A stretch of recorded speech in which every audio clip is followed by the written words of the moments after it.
Selamat siang pemirsa, saya Budi Arti kembali hadir menemani Anda dalam Sumut hari ini siang. Siang ini kami telah merangkum sejumlah informasi terkini di antaranya. Kecelakaan beruntun di Jalinsum, Batubara, 9 orang mengalami luka-luka.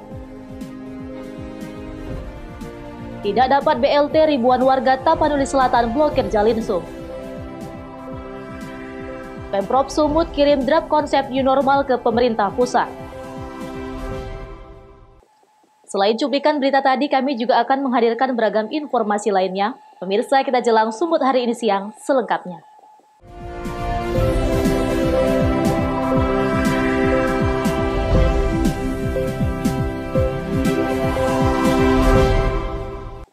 Pemirsa, 4 kendaraan terlibat kecelakaan beruntun di Jalan Lintas Sumatera Kabupaten Batubara. Beruntung tak ada korban jiwa dalam insiden tersebut, namun 9 orang mengalami luka dan mengakibatkan Jalinsum macet panjang. Kecelakaan beruntun terjadi di Jalan Lintas Sumatera kilometer 145-146, Desa Gajah, Kecamatan Marantin, Kabupaten Asahan. Kecelakaan bermula saat sebuah minibus bernomor polisi BL1159LI datang dari arah Medan menuju Kisaran. Setibanya di lokasi kejadian, mobil tersebut berjalan ke jalur kanan badan jalan dan menabrak bagian depan truk yang datang dari arah berlawanan.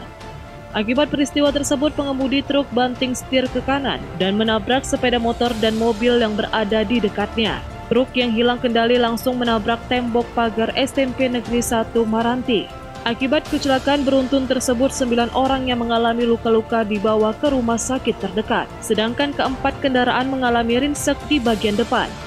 Selain itu, arus lalu lintas mengalami kemacetan panjang selama 4 jam.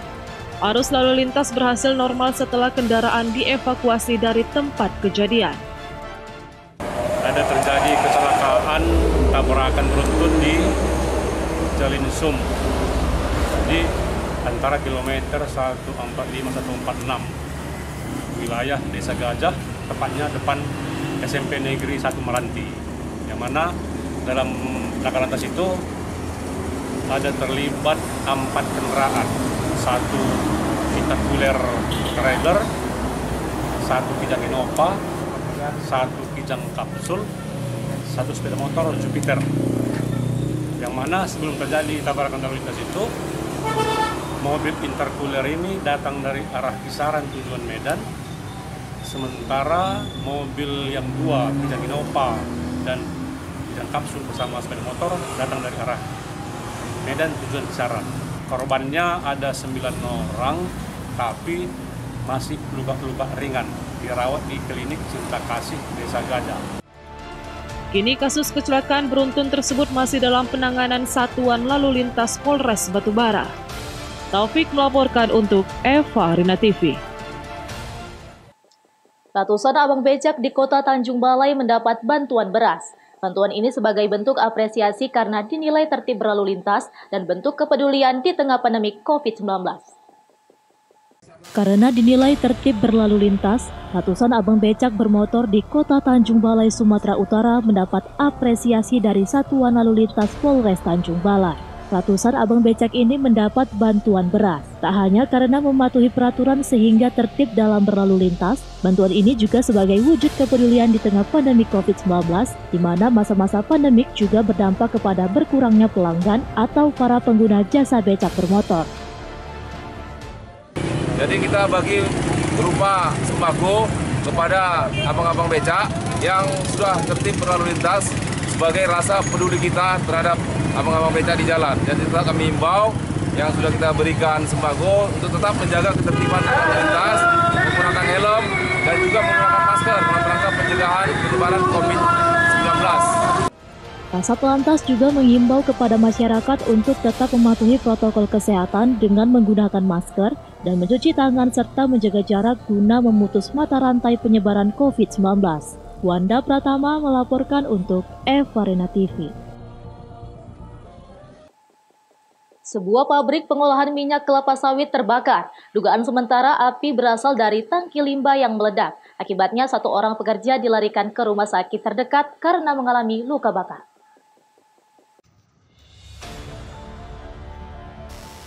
Seperti inilah video amatir saat terjadinya kebakaran pabrik pengolahan minyak kelapa sawit PT Arya Rama Persada di Desa Perjuangan, Kecamatan Sebalai, Kabupaten Batubara, Sumatera Utara. Api cepat membesar sehingga karyawan pabrik berjibaku memadamkan api. 2 unit mobil pemadam kebakaran dikerahkan untuk menjinakkan api. Saksi mata mengatakan dugaan sementara kebakaran tersebut dari ledakan sebuah tangki limbah yang mengeluarkan minyak dan mengenai pekerja yang sedang melakukan pengelasan di atas peluit pabrik, sehingga korban terjatuh dari atas peluit. Korban yang diketahui bernama Erwin Purba berusia 47 tahun ini, warga Desa Perjuangan, Kecamatan Sei, Batubara, langsung dibawa ke klinik terdekat untuk dilakukan pengobatan terhadap luka bakar yang dideritanya. Sementara itu, pihak perusahaan belum mengetahui pasti penyebab kebakaran. Namun pihak perusahaan akan bertanggung jawab atas korban kecelakaan kerja tersebut.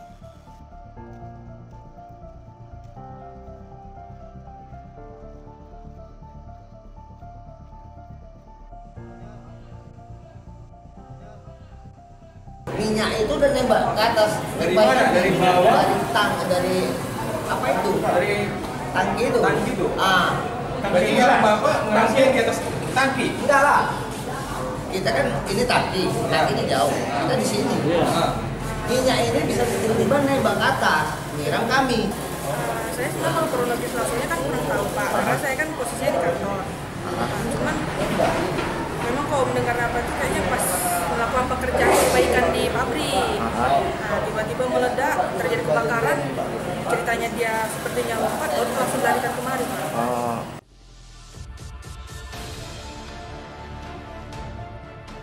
Hingga kini kasus kebakaran pabrik pengolahan minyak kelapa sawit tersebut masih ditangani pihak Polsek Labuhan Ruku. Taufik melaporkan untuk Evarina TV.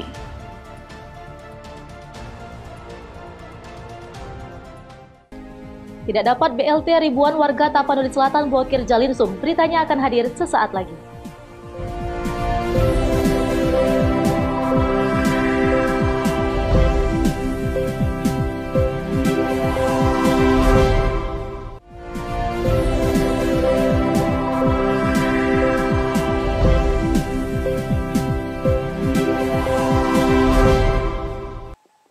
Terima kasih masih bersama kami.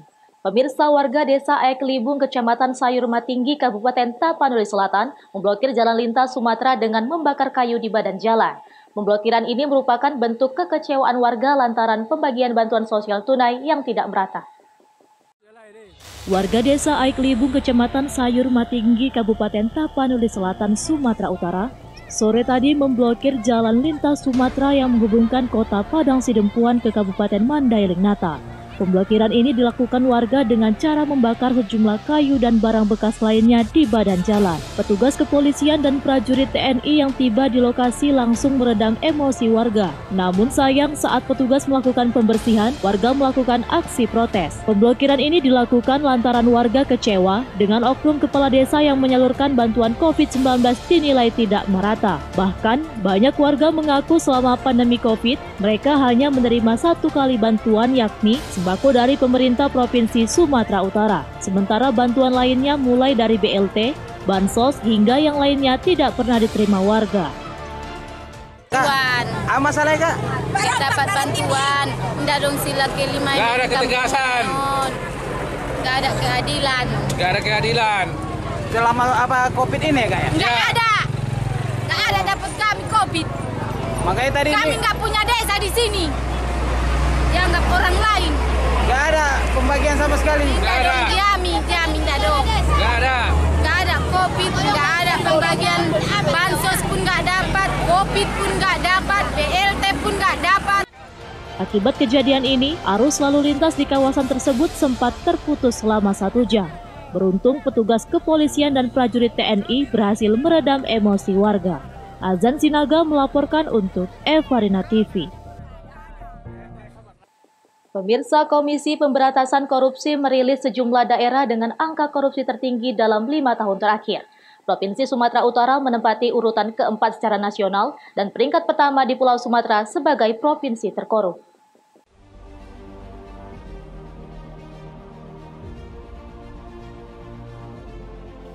Angka kasus korupsi di Sumatera Utara dalam 5 tahun terakhir, sejak 2014 hingga 2019 masih sangat tinggi. Dengan jumlah 64 kasus, Sumatera Utara masuk daftar urutan keempat sebagai daerah terkorup di Indonesia. Sementara di urutan 3 teratas yakni pemerintah pusat dengan 359 kasus, Provinsi Jawa Barat 101 kasus, dan Jawa Timur 85 kasus. Sumatera Utara sendiri masih menyandang daerah terkorup jika dibanding dengan provinsi lain. Di urutan kedua dan ketiga ada Provinsi Riau dan Lampung, dengan masing-masing kasus sebanyak 51 dan 30 kasus.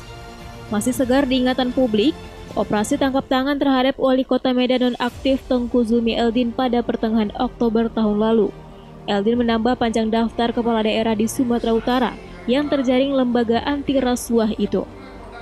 Gubernur Sumatera Utara Edi Rahmayadi menyebut, tingginya angka korupsi di daerah ini dikhawatirkan membuat kepercayaan publik terhadap pemerintah makin menipis. Dia berharap para pemimpin di daerah ini bisa berbenah, serta menjalankan roda pemerintahan dengan baik dan jujur.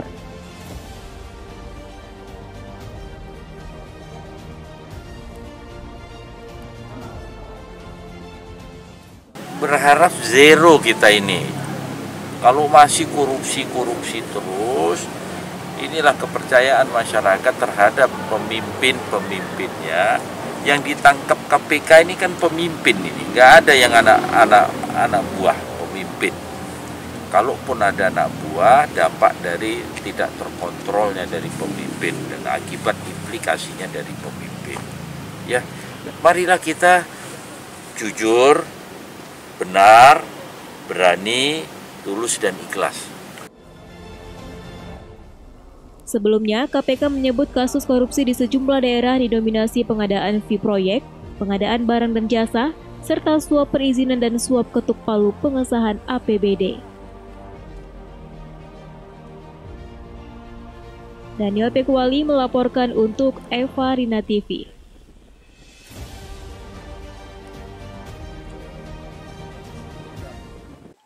Seorang tenaga medis di Rumah Sakit Umum Kota Sibolga terindikasi positif COVID-19. Kasus ini sesuai dengan hasil swab yang dikeluarkan oleh Rumah Sakit Rujukan Penanganan COVID-19 di Kabupaten Tapanuli Utara. Saat ini pasien tersebut telah dirawat di Rumah Sakit Rujukan Penanganan COVID-19 di Kabupaten Tapanuli Utara. Berdasarkan data keterangan juru bicara gugus tugas percepatan dan penanganan COVID-19 Kota Sibolga, bahwa tenaga medis Rumah Sakit Umum Sibolga itu dinyatakan positif COVID-19 setelah melalui proses pemeriksaan rapid test dan tes cepat molekuler. Sebelum dinyatakan positif COVID-19, tenaga medis Rumah Sakit Umum Sibolga tersebut sempat menjalani perawatan medis selama beberapa hari di Rumah Sakit Umum Kota Sibolga akibat demam tinggi disertai gejala menyerupai COVID-19. Seorang karyawan rumah sakit turun yang mengalami sakit. Setelah itu mereka mengirim ke rumah sakit Tapanuli Utara. Nah, kemudian hasilnya katanya positif bahwa korban adalah bekerja di wilayah pemerintah Kota Sibolga. Nah, tindakan yang dilakukan oleh rumah sakit adalah merapid tes 20 orang karyawan yang mungkin berada yang di sekitar wilayah kerja itu yang korban. Ini merupakan kasus pertama positif COVID-19 di Kota Sibolga. Gugus Tugas Percepatan Penanganan COVID-19 dan Rumah Sakit Umum Kota Sibolga langsung melakukan rapid test terhadap beberapa rekan kerja korban dan hasilnya hingga kini belum diketahui. Selain itu, seluruh ruangan di Rumah Sakit Umum Kota Sibolga disemprot cairan disinfektan dan penjagaan ketat bagi para pengunjung. Sedangkan saat ini, Rumah Sakit Umum Kota Sibolga pasca adanya tenaga medisnya yang positif COVID-19 tetap berlangsung normal. Tim Liputan melaporkan untuk Eva Rina TV. Pemirsa, Sumut hari ini akan kembali dengan informasi menarik lainnya. Tetaplah bersama kami.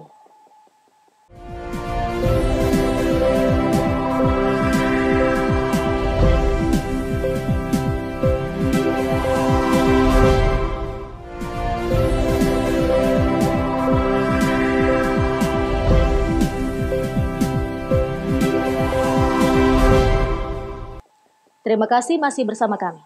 Pemerintah Provinsi Sumatera Utara telah menyiapkan draft konsep penerapan new normal atau tatanan normal baru. Draft itu sudah rampung dibahas di seluruh daerah di Sumut dan segera dikirim ke pusat untuk mendapat persetujuan dari Kementerian Kesehatan.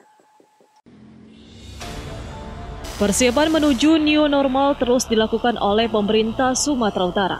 Saat ini Pemprov Sumut telah rampung menyusun draft konsep penerapan new normal di daerah ini.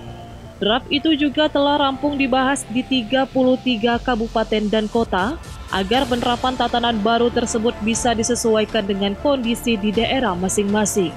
Selanjutnya draft tersebut akan diusulkan ke pemerintah pusat, yakni Kementerian Kesehatan pada 26 Juni untuk mendapatkan persetujuan. Pemprov Sumut sendiri menargetkan pembahasan di tingkat pusat bisa selesai dalam waktu cepat, sehingga penerapan new normal di Sumatera Utara bisa diterapkan pada pekan pertama Juli. Adapun draft penerapan tatanan baru itu mengatur tentang pola hidup masyarakat di tengah pandemi COVID-19, terutama penerapan protokol kesehatan di segala lini kehidupan, mulai dari sektor transportasi, dunia usaha, pendidikan, dan lainnya. Ada sampai di mana dengan di beberapa kabupaten kota, Pak? Besok sudah diberangkatkan ke Jakarta. Dikirim, Pak, ya? Jakarta. Terus ini terlambat waktunya karena rupanya bahas di daerah sana lama sekali itu di kabupaten dan kota. Tapi di sini sudah nanti sore selesai. Besok dikirim, besok juga disosialisasikan ke DPR. Ya, mudah-mudahan tanggal 1 Juli atau di minggu pertama Juli itu sudah bisa diberlakukan. Tapi mulai saat ini diberangkatkan, kabupaten dan kota juga sudah harus melakukan edukasi dan sosialisasi kepada seluruh masyarakatnya. Penerapan new normal di Sumut sendiri akan disesuaikan dengan kondisi daerah masing-masing. Pemerintah daerah juga diminta aktif mengedukasi masyarakat tentang penerapan tatanan baru tersebut. Masyarakat juga diimbau untuk menjaga pola hidup sehat dengan disiplin menerapkan protokol kesehatan untuk menekan angka penyebaran virus mematikan tersebut. Daniel Pekuali melaporkan untuk Eva Rina TV. Pemirsa, untuk memastikan kondisi kesehatan tahanan, Kejaksaan Negeri Karo melaksanakan pemeriksaan rapid test terhadap tahanan yang akan dipindahkan ke rumah tahanan kelas 2B Kabanjahe Karo. Dalam tahap awal ini, sebanyak 20 tahanan dilakukan rapid test dan hasilnya non-reaktif.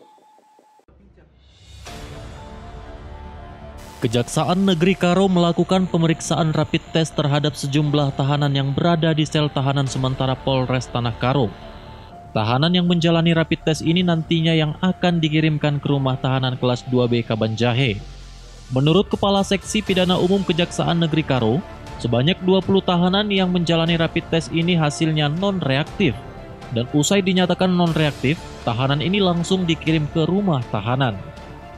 Hal ini pun dilakukan karena ruang sel tahanan Polres Tanah Karo yang sudah over kapasitas dan juga berdasarkan peraturan yang dikeluarkan oleh Kemenkumham Republik Indonesia untuk mencegah adanya penyebaran COVID-19 di dalam rumah tahanan. Segera dititipkan, kirimkan ke rutan dikarenakan keterbatasan ruang tahanan Polres. Nah, jadi itu hari ini kita melaksanakan rapid test untuk tahanan yang telah tahap 2 sebanyak 2. Sementara itu di tempat yang sama, Kepala Rumah Tahanan kelas 2B Kabanjahe Karo mengatakan, tahanan yang dikirim ini merupakan tahanan tahap 2 yang sedang menjalani persidangan maupun yang sudah diputus dalam persidangan. Nantinya setelah di dalam rutan, tahanan yang baru datang ini langsung dimasukkan ke dalam ruang isolasi selama 14 hari. Hal ini untuk memastikan tahanan dalam keadaan sehat. Dirinya juga menambahkan, kondisi kesehatan para tahanan ini akan dipantau Dan jika sudah dipastikan sehat, tahanan ini nantinya akan digabung dengan warga binaan yang lain.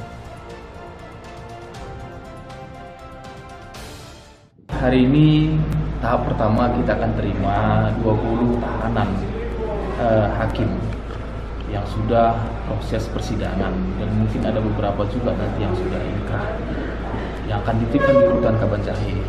Nah, sebagai salah satu persyaratan seperti yang sudah disampaikan oleh pimpinan kepada kami, harus dilakukan mekanisme protap kesehatan, yakni yang seperti yang kita lakukan tadi adalah pengecekan COVID-19. Tentunya ini langkah-langkah yang harus kami lakukan sedisiplin mungkin. Ya, di rutan Kabanjahe juga kami sudah sediakan ruangan isolasi yang selama 14 hari kami akan pisahkan mereka dari warga binaan yang lainnya, dengan harapan kita nanti tidak ada yang terkontaminasi COVID-19 lah. Pemeriksaan rapid test ini pun rencananya akan dilakukan per 14 hari ke depan, mengingat ruang isolasi rumah tahanan yang tak cukup menampung secara keseluruhan tahanan, dan juga memastikan kondisi kesehatan tahanan dalam keadaan sehat dan terhindar dari COVID-19. Tim Liputan melaporkan untuk Evarina TV. Pemirsa, informasi tadi sekaligus mengakhiri pertemuan kita dalam Sumut hari ini siang. Saya Budi Arti mewakili kerabat kerja yang bertugas pamit undur diri dari hadapan Anda. Terima kasih atas kebersamaannya dan sampai jumpa.